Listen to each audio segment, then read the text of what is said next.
हो कि नहीं हो? इससे छोटा लेकिन चलो वही स्थिति गोविंद के साथ में बाल में गया तो गोविंद कहते हैं रुक जा भैया, ये तो मुझसे गया ना, मैं निकालता। लेकिन प्यार बहुत करते थे बाल अपने कृष्ण से।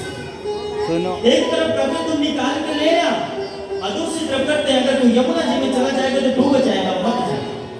अब बताओ, कृष्ण भगवान एक बाल का इधर से सुनते थे, इधर रख लेते थे, और इधर से सुनते थे, इधर रख लेते थे। मतलब कि दोनों की बात, कोई मना कर रहा है, कोई जाने के लिए कर रहा है, तो दोनों बात जो है कान से सुनते थे, अपने हृदय में रख लेते थे। लेकिन हम और आप क्या करते हैं, एक से सुनते हैं और दूसरा निकाल देते हैं। अच्छी बात निकाल देंगे और बुरी बात जो होती है वो मन में रख लेंगे। तो हमारे शरीर में दुख नहीं होगा तो क्या होगा, चिंता नहीं होगी तो क्या होगा, चिंतन करो। चिंता करने से शरीर घट जाती है और चिंतन करने से मेरे गोविंद की प्राप्ति हो जाती है। राधे राधे।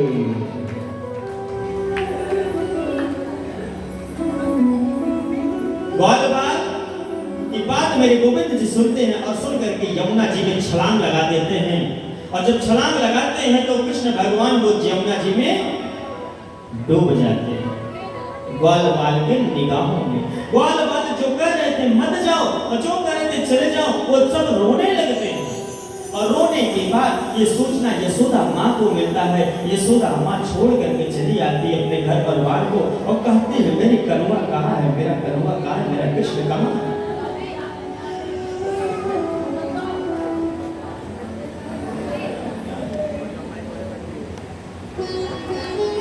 हमारी अध्यक्षा जी को सूचना लेकर के आई है।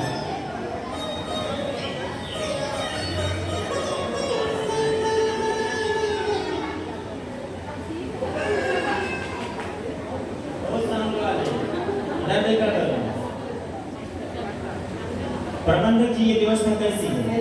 साउंड का ऑपरेटर यहाँ पे प्रॉपर रहना चाहिए। राधे राधे। जोर से बोलना पड़ेगा। राधे राधे। हमारे बीच हरिनगर से डॉक्टर संगीता जी आए हैं, तो गुरु जी उन्हें आशीर्वाद देंगे। आइए अनीता जी, संगीता जी, सॉरी संगीता जी आइए, तालियों से भाई स्वागत करिए। बोले वृंदावन बिहारी लाल की, बोले बांके सरकार की।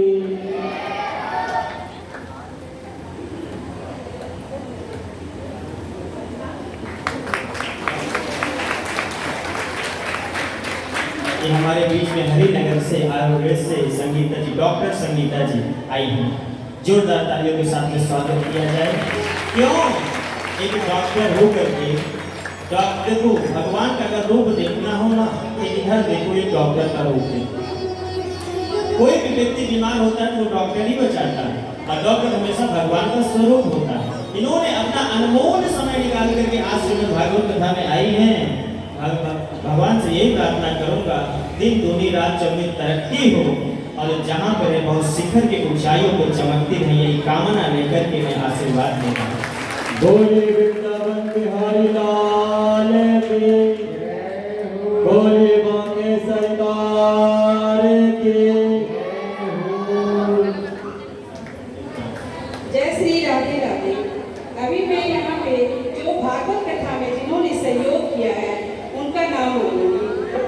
सीमा जीवन पार 501, अनुराधा जीवन पार 251, कुमार इंद्राज ग्रेटर नोएडा 501, सोनिया ज्वेलर्स जीवन पार 200, रोजा ज्वेलर्स 500, रिक्शे वाले भैया 101, पिंकी राजपूत मंदिर 501, देव मिश्रा मंदिर 1100, किरण जीवन पार 501,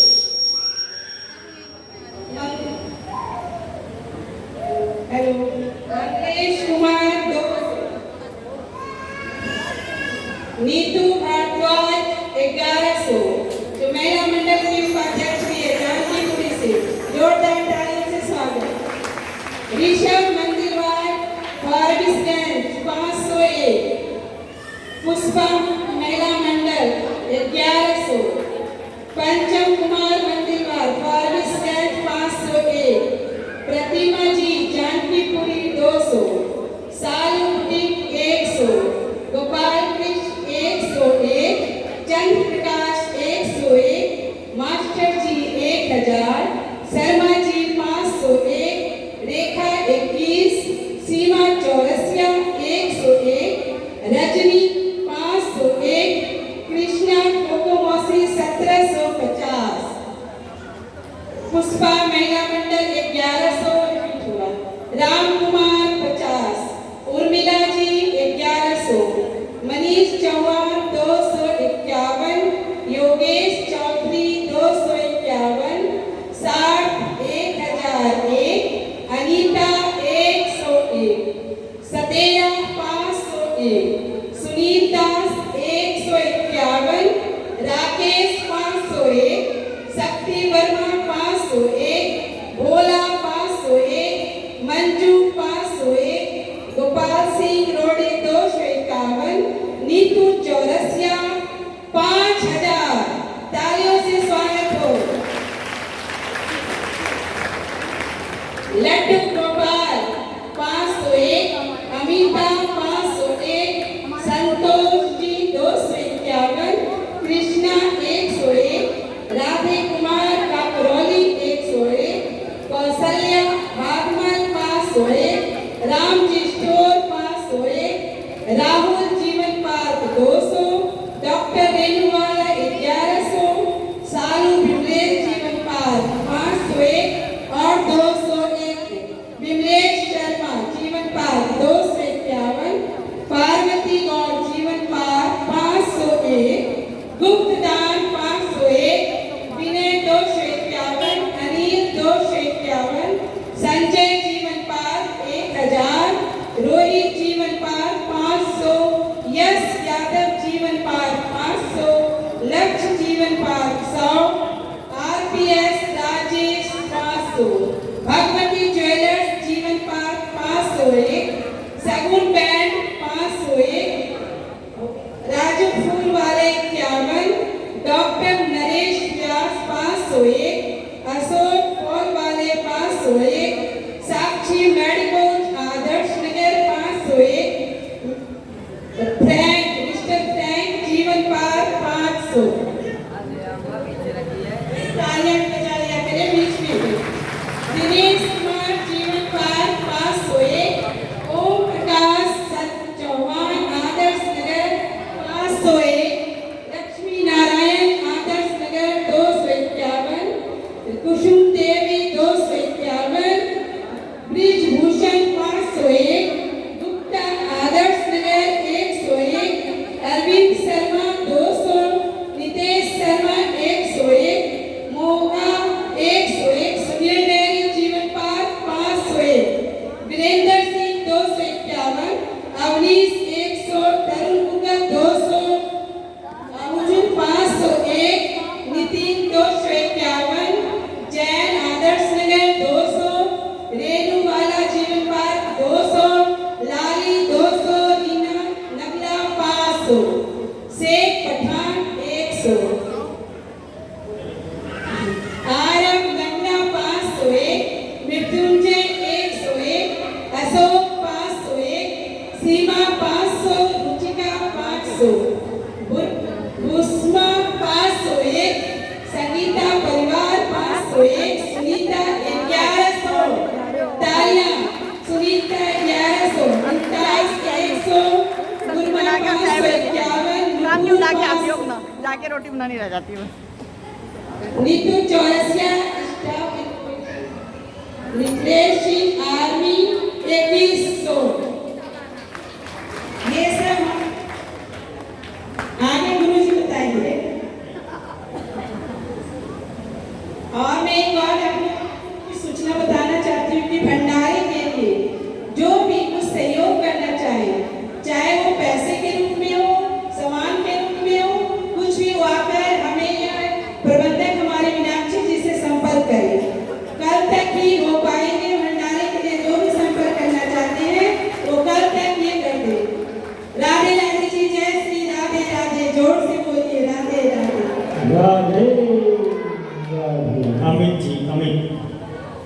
क्या बोलना पड़ेगा?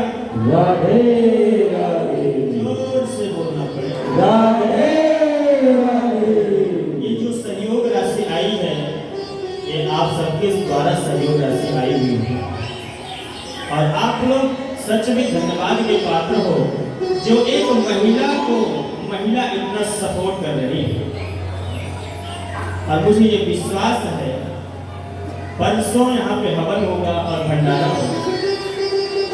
कहा जाता है दो वक्त की रोटी खिला दो तो ऊपर वाला भी आपके परिवार में खिलाएगा।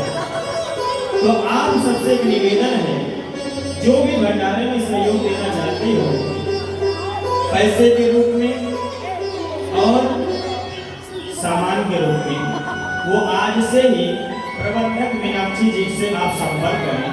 जो गुप्त दान देना चाहते हो वो भी संपर्क करें लेकिन नाम और मोबाइल नंबर जरूर लिखा है। उनका बोला नहीं जाएगा लेकिन महिला मंडल में हिसाब जरूरी है कौन क्या दिया है। अभी तक गुप्त दान नहीं आया है किसी का। अभी आपने सुना ना सिर्फ 501 रुपए आया है। जो गुप्त दान जिसको दिए हैं या जिसको देना है वो अपना नाम और मोबाइल नंबर ये दोनों देना क्योंकि ये हमारे महिला मंडल का और राधे राधे चैरिटेबल ट्रस्ट का नियम है कि उनका लेखा जोखा होना बहुत जरूरी। क्या बोलना पड़ेगा? राधे जोर से बोलना पड़ेगा। राधे राधे। श्रीमन नारायण नारायण नारायण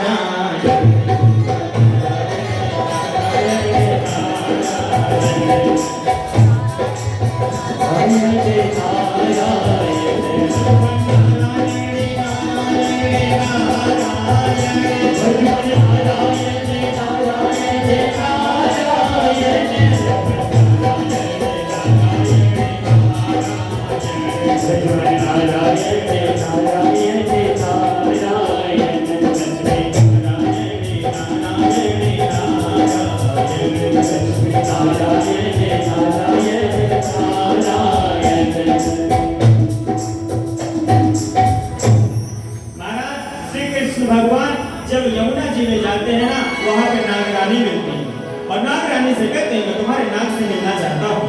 उन्होंने कहा कि तुम मत मिलो तुमको तो फूंक देंगे तो उड़ जाओगे। बोले कि वो फूंक देंगे हम उड़ जाएंगे तो वक्त बताएगा। अंत में नागरानी का आदेश देते हुए मेरे गोविंद ने कहा गए नागराज के पास उनसे कहा कि ये बताओ तुम इतने यमुना जी में फुटकार मारते हो जहर फैलाते हो तुम्हें मालूम है ये मेरा वृंदावन है। पहले नागराज ने कहा कि तुम कौन हो? छोटे से आए हो तो चले जाओ। बोले नहीं जाऊंगा।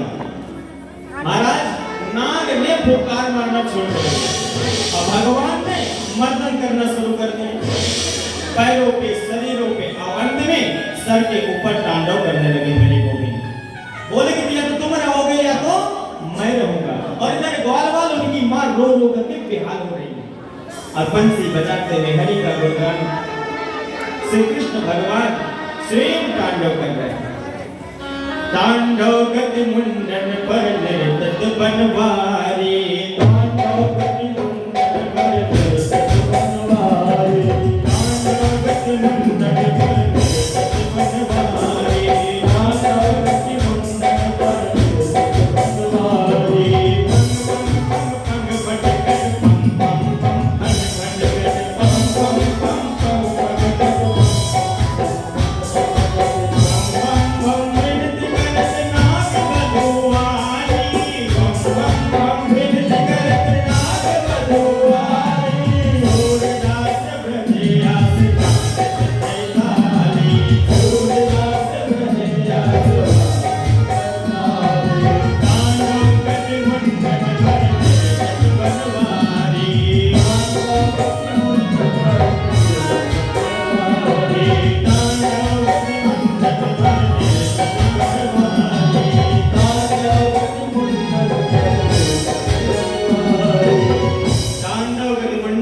नृत्य बनवारी पंग बटकर पम पम पम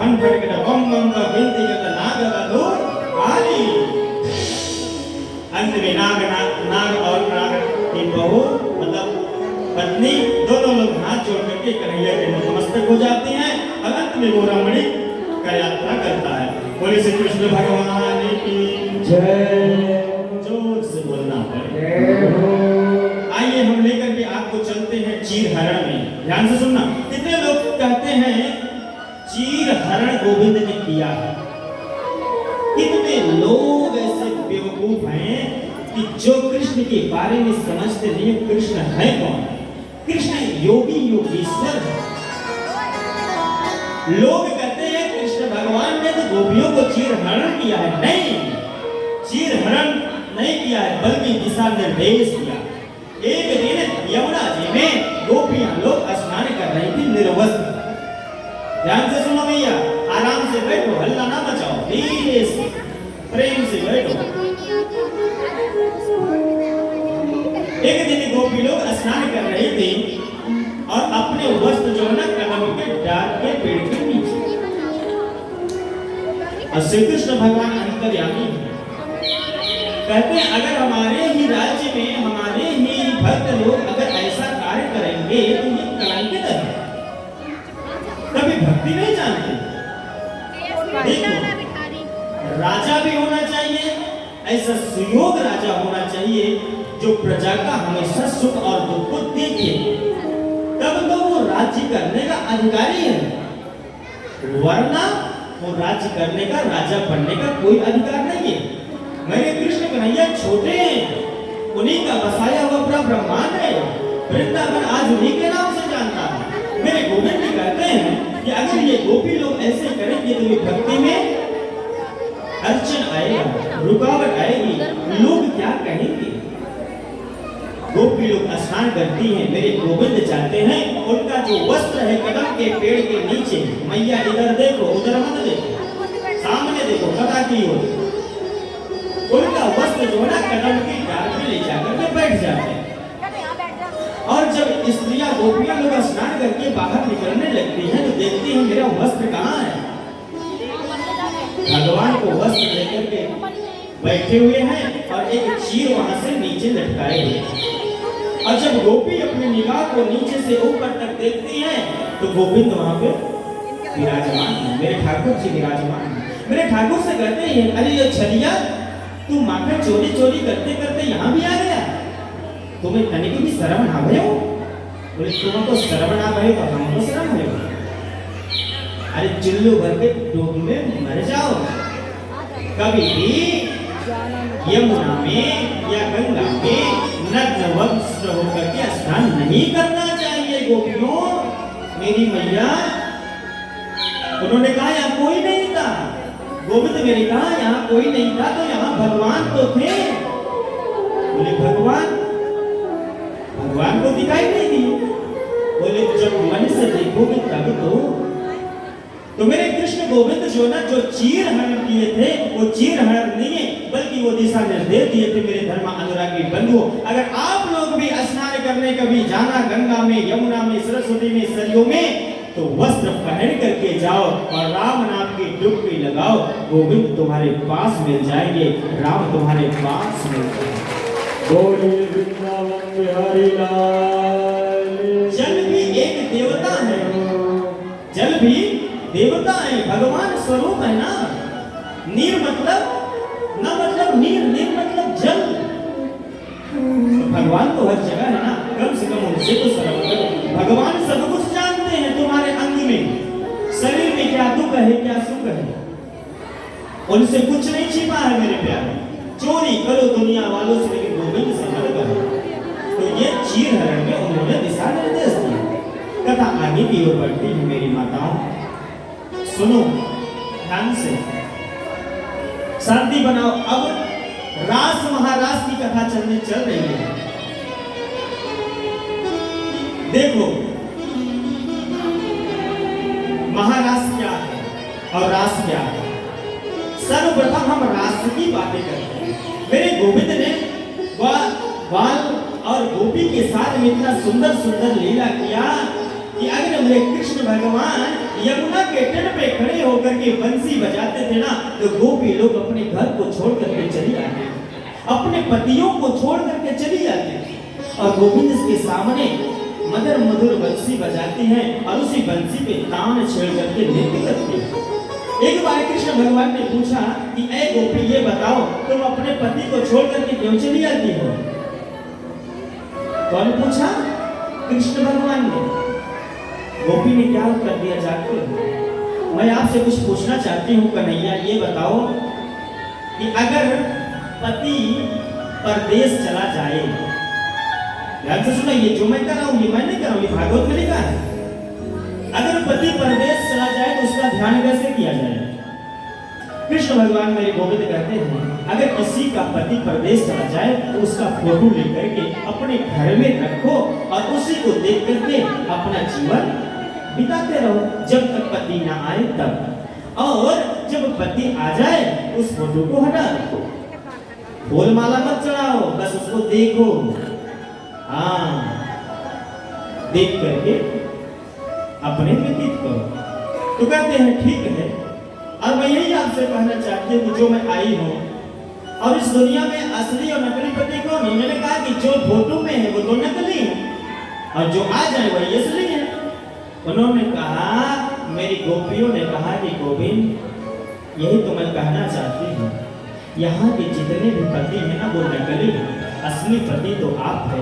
जो आप में प्रेम बरसता है ना वो यहाँ के पतियों में प्रेम नहीं बरसता, इसलिए हम दौड़े चले आए।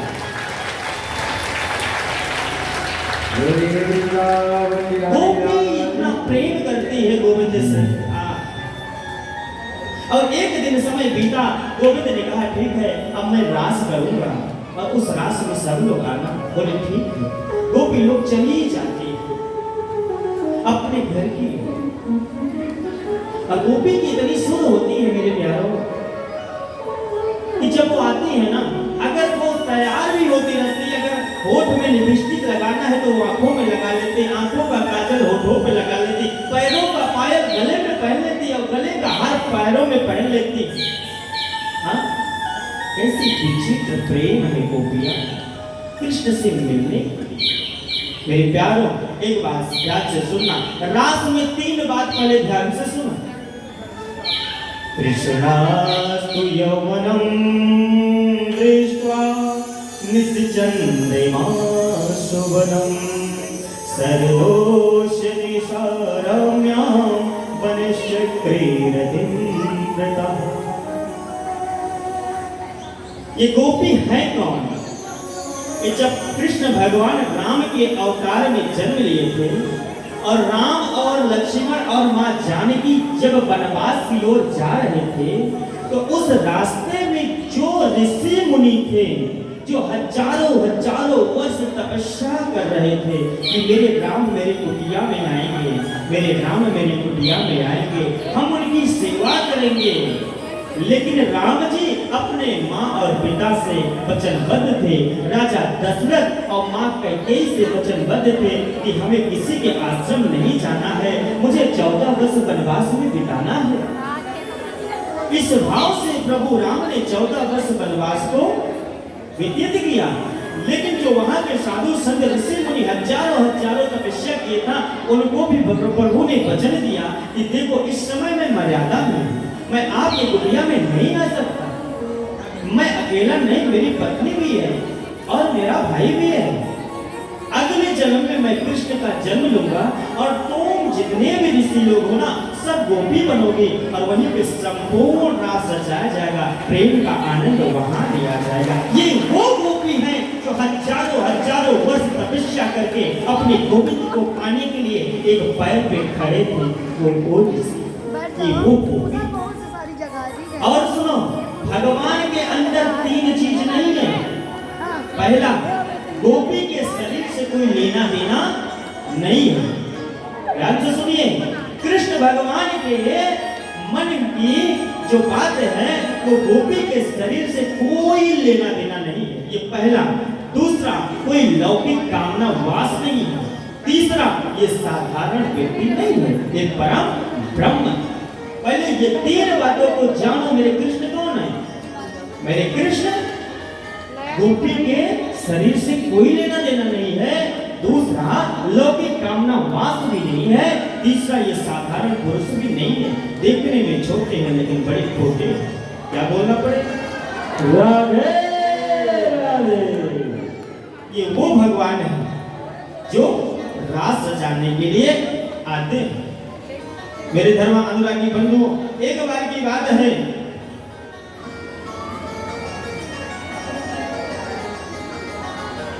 कृष्ण भगवान जब रास रचा रहे थे तो ध्यान से सुनो, एक एक गोपियां सभी लोग निकल के आ गई और एक एक गोपियों के साथ में एक एक कृष्ण भगवान। लेकिन एक गोपी को एक गोपी के बीच में नहीं देख पा रही है कि इनके पास भी कृष्ण है या हमारे पास ही है। वो अपने को ही देख रहे और अपने कृष्ण को ही देख रहे हैं। और जब ये भावना उत्पन्न हुआ तो एक गोपी कहती है दूसरे गोपी से, ऐ गोपी देख मेरे साथ मेरा कृष्ण है। वो भी कहती है देख तेरे मेरा कृष्ण मेरे पास है, तेरे पास तो है ही नहीं। गोविंद सबकी मन की बातें को जान जाते हैं और सबकी जब मन की बातें को जान जाते हैं ना तो भगवान क्या करते हैं जानते हो? जब भगवान के भक्तों में अहंकार उत्पन्न हो जाता है तो भगवान वहां से दूर हो जाते हैं। माँ कुछ ध्यान से सुनो, जब भगवान दूर हो जाते हैं तो गोपी पिघल होकर के रोने लगती है। और जब पिघल होकर के गोपी रोने लगती है तो मेरे कृष्ण कहते हैं रो, अब मैं आने वाला नहीं। लेकिन जब वेद स्तुति का पाठ गोपी करती है तो कृष्ण भी दौड़े चले आते हैं। तो आपको अपने कृष्ण को बुलाना है तो हमारे साथ मिलकर के ज्यादा नहीं 2-4 श्लोक गाएंगे, फिर उसके बाद कथा को आगे बढ़ाएंगे।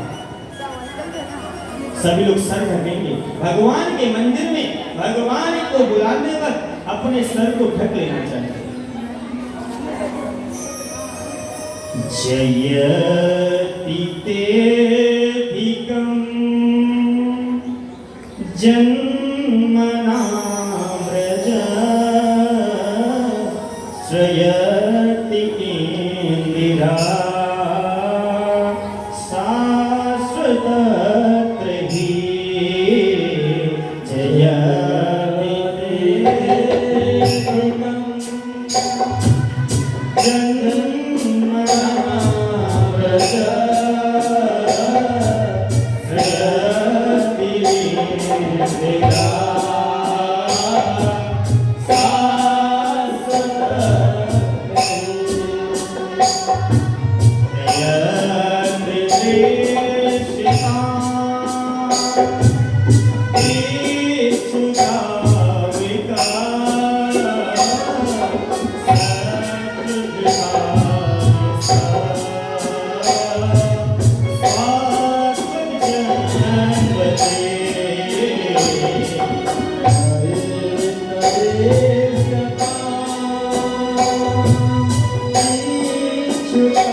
जयति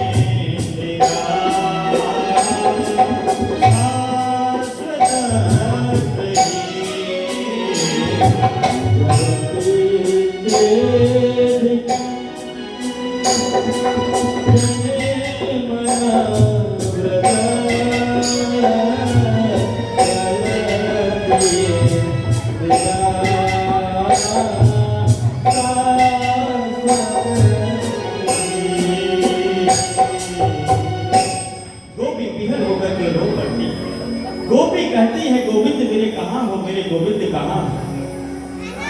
और वो गोविंद देखते हैं गोपियों की दशा। हरी घड़ी याद तेरी आए सौतन बनके। हरी घड़ी याद तेरी आए सौतन बनके। मैं फिरूं तेरे नाम की जुगन बनके। मैं फिरूं श्याम तेरे नाम की जुगन बनके।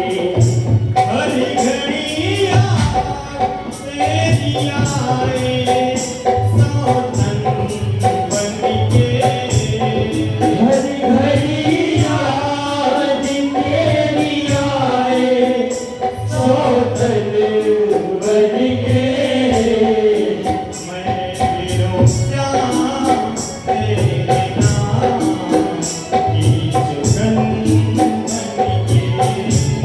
मैं फिरूं श्याम तेरे नाम की जुगन बनके।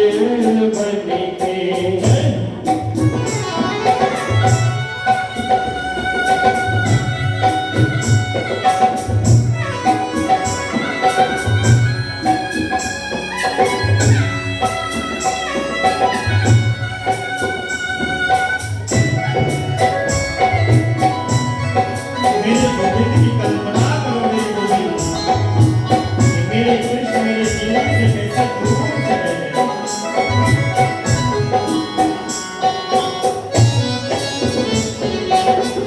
मीठी मीठी ताली गोविंद के नाम पर।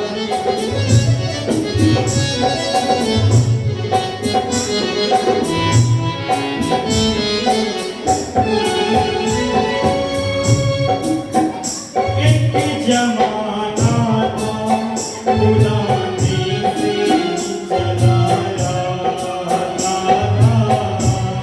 एक जमाना था बुलाने से चलाता था। तुझको कड़ी कड़ी में तेरा चेहरा नजरिया आता था।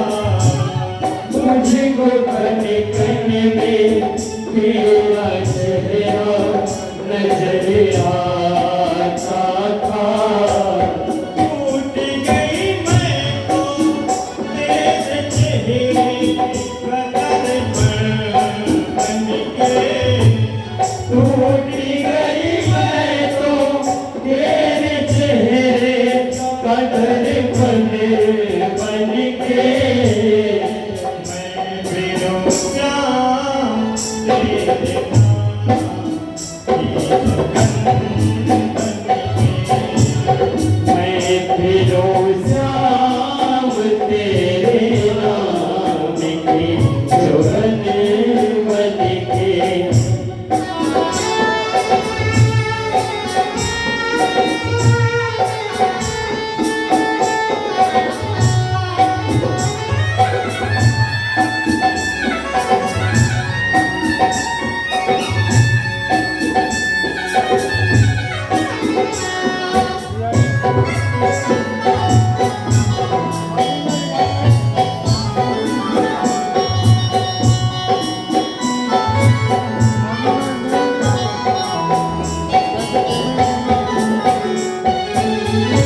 गोपी रोती है, कहते हैं कृष्ण याद कर जब तू यमुना तट पे बंसी बजाता था, तेरी बंसी को सुनकर के मैं घर को छोड़ आती थी।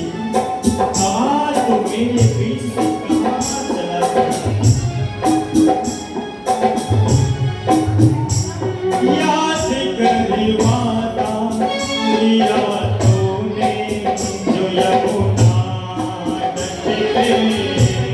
याद कर वादा जो मेरा तूने दिया यमुना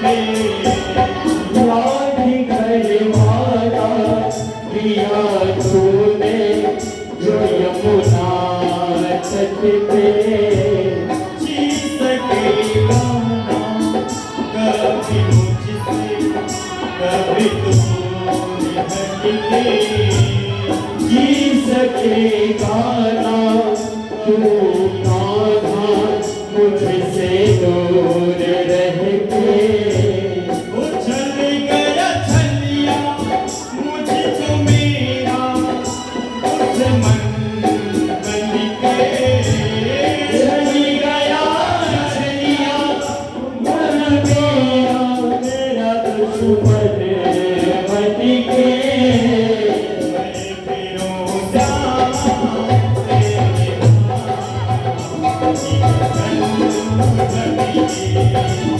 मैं फिरो श्याम तेरे नाम की जगल बन के